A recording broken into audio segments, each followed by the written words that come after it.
Finally दोस्तों, सैयारा एक ऐसी फिल्म है जिसने आज तक आने वाली सारी रोमांटिक फिल्मों को अपनी स्टोरी और इमोशन से पीछे छोड़ दिया है और ये प्रूव कर दिया है कि अब फिल्मों को हिट होने के लिए किसी बड़े सुपरस्टार की जरूरत नहीं है, बस फिल्म की कहानी अच्छी होनी चाहिए। अब फिल्म की कहानी ही रियल हीरो है। अगर लोगों को कहानी पसंद आई तो वो किसी को भी सड़क से उठा के स्टार बना देगी। सड़क से उठाकर स्टार बना दूंगा मैं, सड़क। और सेम यही आहान पांडे और अनीत पड्डा के साथ हुआ। इस मूवी ने इन दोनों को रातों रात सुपरस्टार बना दिया है और मुझे उम्मीद है कि अब तक आपने इस मूवी को जरूर देख चुके होंगे। बाकी आज मैं आपको इस वीडियो में इस मूवी के कुछ बिहाइंड द सीन और इसके कुछ इंटरेस्टिंग फैक्ट्स के बारे में बताने वाला हूं, जिसे शायद आप नहीं जानते होंगे। सो ये वीडियो बहुत ही इंटरेस्टिंग होने वाला है। आपसे रिक्वेस्ट है कि आप इस वीडियो को अंत तक जरूर देखिए। इस मूवी के अधिकतर सीन्स की शूटिंग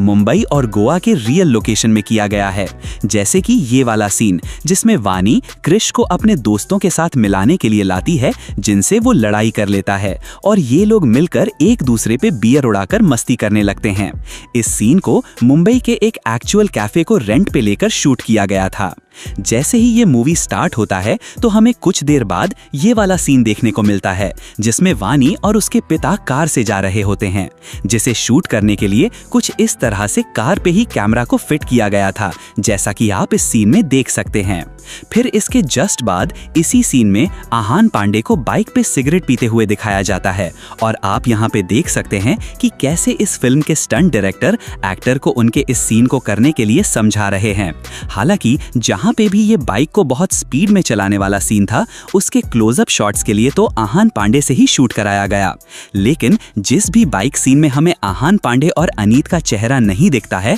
उस सीन को इनके बॉडी डबल से शूट कराया गया। जैसे कि आहान पांडे के लिए इन दोनों बॉडी डबल का यूज किया गया, तो वहीं अनीत के बाइक वाले सीन्स के लिए इनसे शूट कराया गया, जैसा कि आप यहाँ पे देख सकते हैं कि कैसे दोनों ने सेम कपड़े पहने हैं। और जैसा कि मैंने बताया कि क्रिश और वानी के क्लोजअप शॉट्स के रियल एक्टर्स के साथ शूट किया गया था, और आप यहाँ पे देख सकते हैं कि आहान पांडे और अनीत के क्लोजअप शॉट्स को लेने के लिए इस फिल्म के मेकर्स को कितनी मेहनत करना पड़ रहा है, जिसके लिए बाइक को कुछ इस तरह से गाड़ी में बांधकर स्टेबल किया गया था ताकि इनके साथ कोई एक्सीडेंट ना हो और दोनों एक्टर अपनी एक्टिंग पे ध्यान दे, ना कि बाइक चलाने पे। जैसा कि आप सब जानते ही होंगे कि इस मूवी के सक्सेस के बाद अनीत ने यश राज फिल्म्स के साथ 3 और नई फिल्म की डील साइन की है, और इन तीनों फिल्मों से पहले अनीत हमें करण कपाड़िया और नित्या मेहरा की फिल्म न्याय में नजर आने वाली है, जो कि एक इंटेंस कोर्ट ड्रामा वाली फिल्म होने वाली है, जिसमें अनीत एक 17 साल की माइनर गर्ल का रोल करने वाली है।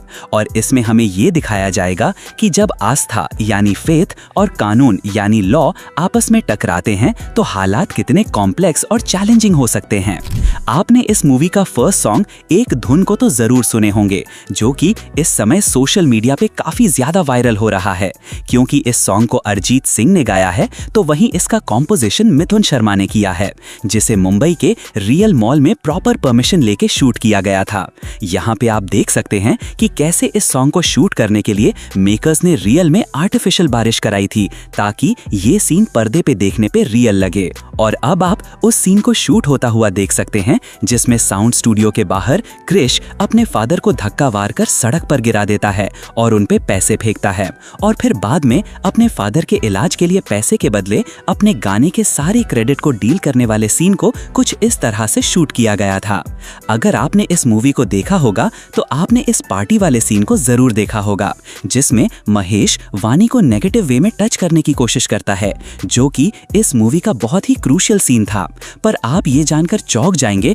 कि इस सीन को शूट करने में महेश के पसीने छूट गए थे, क्योंकि ये वानी को कैमरा के सामने उस नेगेटिव वे में बैड एक्सप्रेशंस के साथ टच ही नहीं कर पा रहे थे, जैसा कि इस मूवी के डायरेक्टर मोहित सूरी चाहते थे। और फिर ये कमीनापन अपने टच और फेस फेस पे लाने के लिए, जो कि हमें इस मूवी में दिखाया गया है, महेश ने 20 टेक्स लिए थे, जिसके कारण सेट पर मौजूद सभी मेंबर ने इनका मजाक भी उड़ाया था।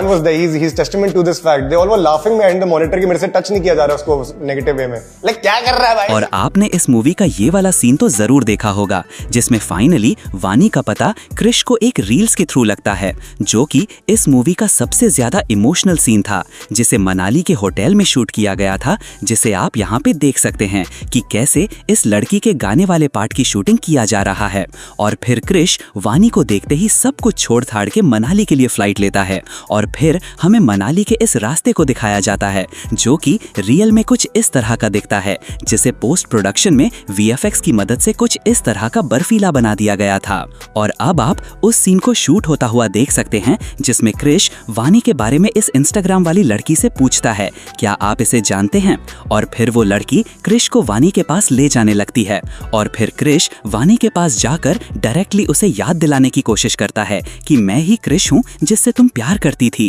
पर एक्चुअल में ये वाला सीन थोड़ा और लंबा था, जिसमें क्रिश वानी को डायरेक्टली अप्रोच नहीं करता है। कुछ दिन वो आश्रम में ही वानी के साथ ये सोचकर रहता है कि शायद वानी को देखकर सब कुछ याद आ जाए, पर वानी को कुछ भी याद नहीं आता है। और फिर एक दिन एक बेंच पर बैठकर वानी क्रिश से कहती है कि मैं नहीं जानती कि तुम कौन हो, पर तुम्हारे साथ मुझे सेफ फील होता है, जिसे डायरेक्टर ने फिल्म की रन टाइम लंबी होने के कारण डिलीट कर दिया था। इसमें एक और सीन को डिलीट किया गया है, जिसमें वानी अपने बीमारी से इतना ज्यादा परेशान हो जाती है और उसे ऐसा लगने लगता है कि जब तक मैं क्रिश के साथ हूँ तब तक इसका सपना पूरा नहीं होगा। और फिर आशिकी 2 मूवी की तरह ही वो भी क्रिश के लिए सुसाइड लेटर लिखती है और फिर क्रिश से बहुत दूर चली जाती है। तो वहीं आप ये जानकर चौंक जाएंगे कि वानी यानी अनीत पड्डा एक एक्ट्रेस और मॉडल के साथ साथ एक सिंगर भी है, और आप यहाँ पे इनको सैयारा टाइटल ट्रैक को गाते हुए देख सकते हैं।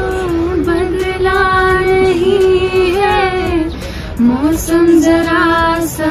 रूठा हुआ। और यही नहीं, इन्होंने अपना पहला सॉन्ग मासूम 2024 में ही रिलीज कर दिया था, जिसे big girl don't cry series में भी यूज किया गया था। इसके बाद फिल्म का ये क्लाइमैक्स वाला सीन, जिसमें क्रिश और वानी एक दूसरे से शादी करते हैं, और ये सीन इतना इमोशन भरा सीन था जिसे देखकर सिनेमा हॉल में हर किसी की आंखों से आंसू निकल आया था। और एक्चुअल में भी जब इस सीन को शूट किया जा रहा था तो सेट पर मौजूद सारे लोग भी इमोशनल हो गए थे, यहाँ तक कि इस सीन को शूट करने के बाद डायरेक्टर भी इमोशनल हो गए थे और रोने लगे थे, जैसा कि आप यहाँ पे देख सकते हैं। और फिर सब लोगों ने ताली बजाकर डायरेक्टर को बधाई दिया और उन्हें चुप कराया। अगर आप डायरेक्टर मोहित सूरी के बारे में थोड़ा बहुत भी जानते हैं तो आपको तो पता ही होगा कि ये एक ऐसे डायरेक्टर हैं जो अपनी मूवी में स्टोरी के साथ कॉम्प्रोमाइज कर सकते हैं, पर म्यूजिक और गाने के साथ कभी नहीं, क्योंकि ये अब तक टोटल 8 फिल्में बना चुके हैं, जैसे कि आशिकी 2, एक विलन और मलंग। और शायद आप इन फिल्मों की स्टोरी को भुला सकते हैं, पर इन फिल्मों के गाने को आप कभी भूल नहीं सकते हैं, मेरे हमदम, क्योंकि ये अच्छी तरह से जानते हैं कि जहां फिल्में नहीं पहुंच सकती हैं वहां गाने इजीली पहुंच सकते हैं, और इसीलिए ये अपनी फिल्मों में गाने टॉप नॉच रखते हैं। और ये अपने सभी फिल्मों के गानों को खुद स्टूडियो में बैठकर अपने रिक्वायरमेंट को सिंगर और म्यूजिक डायरेक्टर को बताते हैं, और चाहे कितना ही बड़ा म्यूजिक क्रिएटर और सिंगर क्यों ना हो, जब तक उन्हें पसंद नहीं आता है तब तक म्यूजिक और गाना फाइनल नहीं होता है। जैसा कि आप यहाँ पे देख सकते हैं कि कैसे इस मूवी के टाइटल ट्रैक को रिकॉर्ड करने में इसके सिंगर फाहीम अब्दुल्ला डायरेक्टर मोहित सूरी के सामने नर्वस हो रहे हैं। तो थोड़ा मैं कॉन्शियस हूँ। I know, that's what I'm